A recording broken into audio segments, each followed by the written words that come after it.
Hello and welcome to Economic Frontiers, the podcast where we explore the most pressing economic challenges of our time. I'm your host, Michael Reynolds, and today we're diving into a crisis affecting millions of young Americans, the intersection of graduate unemployment and student debt. Joining me is Dr. Sarah Chen, an economist specializing in labor markets and educational finance at the National Institute for Economic Research. Welcome to the show, Dr. Chen. Thank you for having me, Michael. It's a pleasure to be here to discuss this critical issue that's casting such a long shadow over an entire generation. I'd like to start with some context. We're recording this in October 2025, and we've seen some troubling trends in both graduate employment and student debt. Could you give our listeners an overview of the current situation? Absolutely. We're facing what I'd call a perfect storm. The federal student loan debt has reached $1.66 trillion. That's with a T.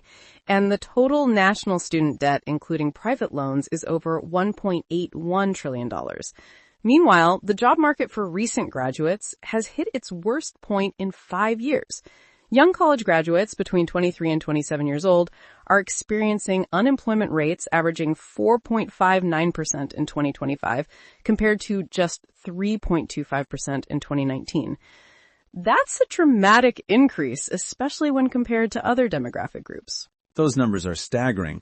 What's particularly troubling is that recent report from the Cengage Group showing only 30% of 2025 graduates secured full-time jobs in their fields. How did we arrive at this point? It's been building for years, but several factors have accelerated the crisis.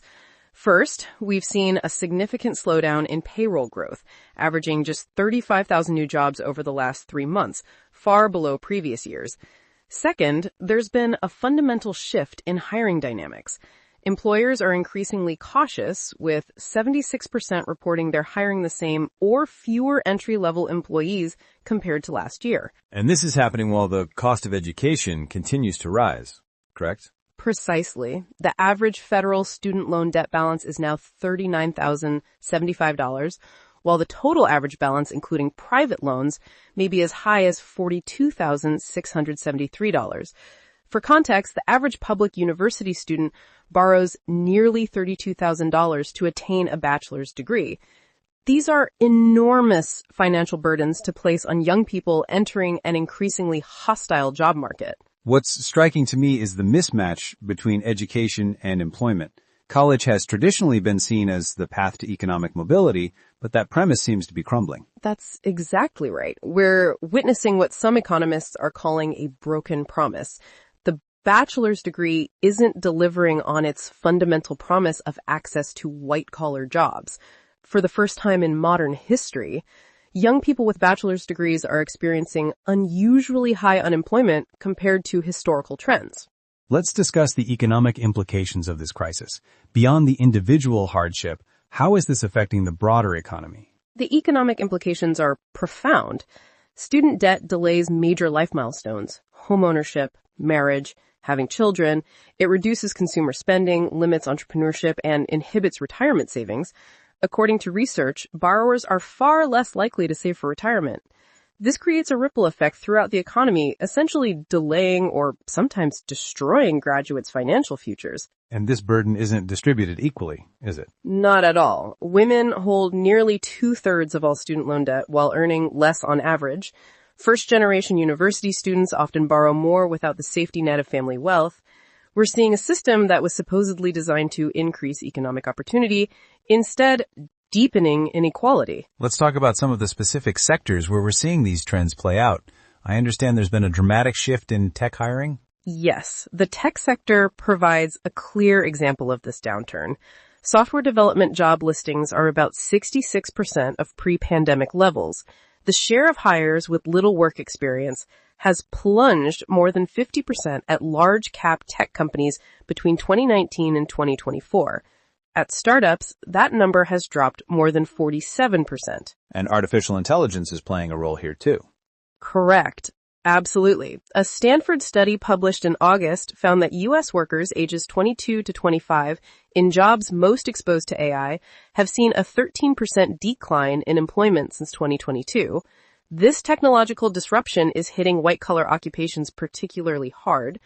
Workers in computer occupations have seen unemployment rates jump from 1.98% in 2019 to 3.02% in 2025. It sounds like we're seeing a fundamental restructuring of the job market, especially for knowledge workers. That's right. We're witnessing what economists call a low firing, low hiring environment, a landscape that makes it particularly tough for those looking to break into the full-time workforce. The number of people staying unemployed for at least 27 weeks has increased by about 25% year over year. This suggests structural, not just cyclical changes in the job market. I'd like to discuss the psychological impact of this crisis. Beyond the financial strain, what are you seeing in terms of mental health effects? The psychological toll is immense. Young job seekers report feelings of social isolation and self-doubt. As rejections pile up, it becomes difficult not to take it personally. The uncertainty creates anxiety and stress. Reported probability of losing a job over the next 5 years among 18 to 34-year-olds jumped to highs last seen in 2013. Many recent graduates describe feeling in limbo, watching peers start their professional lives while they remain stuck applying for hundreds of positions with no response. It must be particularly frustrating when companies ghost applicants, never responding to applications. Exactly. Young graduates often describe the job search as a full-time job in itself, but one without pay or feedback.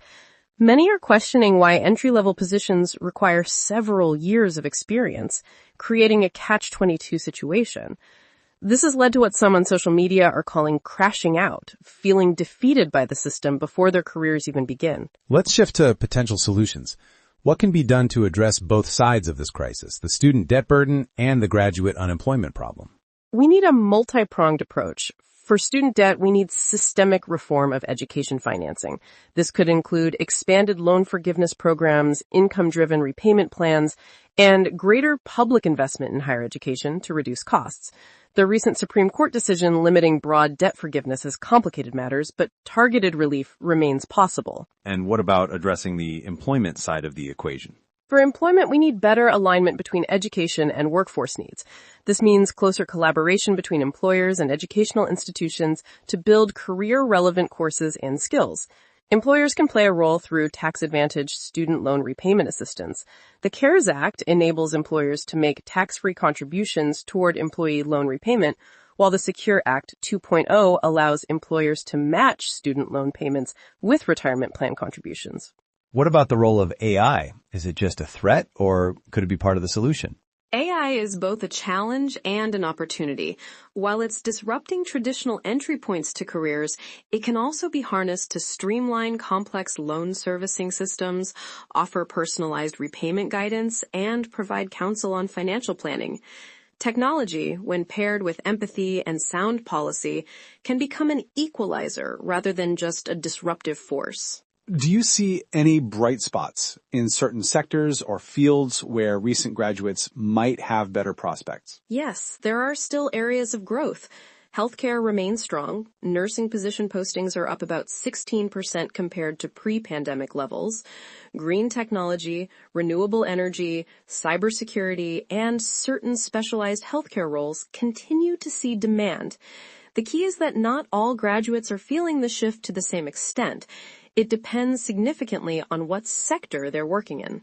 What advice would you give to recent graduates navigating this challenging landscape? I'd suggest a multifaceted approach. First, be strategic about education. Consider the ROI of your degree and potential earning capacity. Second, build practical skills alongside theoretical knowledge. Internships, project work, and certifications can differentiate you. Third, develop a robust professional network. Data shows personal referrals and prior work experience are more decisive in securing employment than the degree itself. Finally, be flexible. Consider adjacent fields where your skills might transfer, and be willing to start in positions that offer growth potential, even if they're not your dream job. As we wrap up, I'd like to ask about the longer-term outlook. Are you optimistic that we'll see improvements in this situation?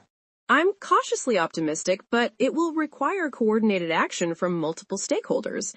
Educational institutions need to prioritize graduate outcomes, not just enrollment. Employers need to invest in entry-level talent development.